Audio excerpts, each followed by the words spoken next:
Welcome to Part 7, Cognitive Disorders. The most acceptable term at the present time is cognitively impaired, but you'll also hear mental retardation, cognitively challenged, and all of this is a symptom, not an actual disease in and of itself. It results from a variety of injuries to the head, an infection, near drowning that causes hypoxia, any other hypoxic event, as well as medications that might be toxic and toxins themselves. This slide provides definitions of the various types of cognitive challenge, from mild to profound. The worse it gets, the less capable a child is to take care of their own activities of daily living. Although mild and moderate, cognitive challenge allows children to merge in with society somewhat. It also puts them at risk for abuse because they're so trusting and don't have the ability to see through someone trying to take advantage of them. So we have to be careful with them. Wow, look at that girl standing in an ice chest or an ice cooler. Could she be cognitively challenged? That's my daughter when she was in high school. Next on our list is Down syndrome.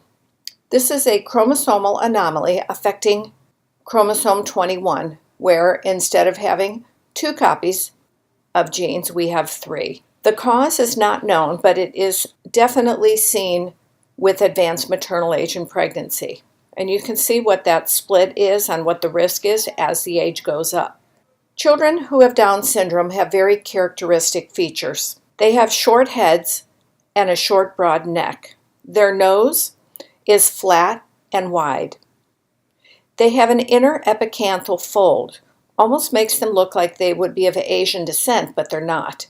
They could be, but then in addition to, they have trisomy 21. They also have a tongue that protrudes, and the arch on their palate is very high. Their muscles are hypotonic and they have lax joints. And sometimes they're referred to as being double jointed because you can bend their joints in both directions. They tend to be short, and then on their hand, it's a short hand, a broad hand, and right in the middle, there is a single transverse crease, and we call that the simian crease or the simian line. Their feet are short and stubby, and they also have a gap between the first and the second toe. That 7 is supposed to be an and sign. They tend to have dry skin, and then the genitalia, the penis is small, and on the female, the vulva are bulbous, meaning that they're sort of rounded.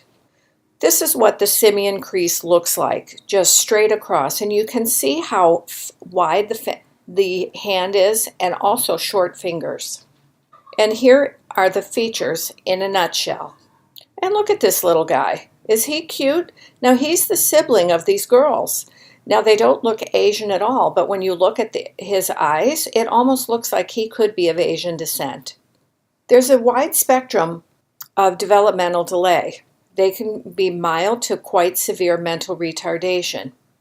They do have some difficulty with language development, and their single best skill is actual social language. They're very, very friendly. Sort of a blunted affect, so you can't always tell what they're thinking or feeling. If a Down syndrome child has only what I've already mentioned, they do very well in life. But the children who have some of these physiologic problems, this is going to be their challenge and will ultimately end in an early demise. So they are very prone to congenital heart defects. They're prone to GI defects, the TE fistulas, pyloric stenosis, imperforate anus, duodenal atresia, and then Hirschsprung's disease. We're going to talk about all of this in week 4. Or we did talk about it in week 4, but I'm dictating it before we have week 4.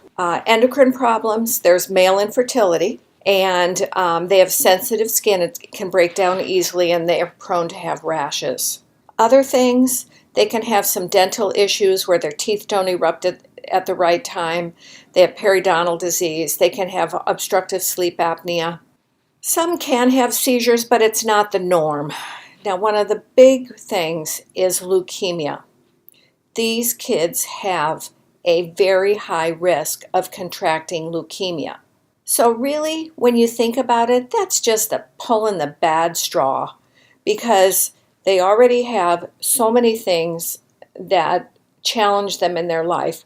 Then they put a congenital heart defect on there. We fix that, they get through that, they're doing fine, and then they end up with leukemia. That just is sad. There can also be some psychiatric issues.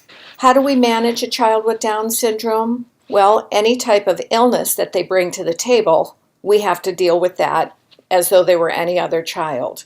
But we need a lot of developmental support. And this is especially true for the parents. It's going to take them a while to realize that they have a child that's going to have issues.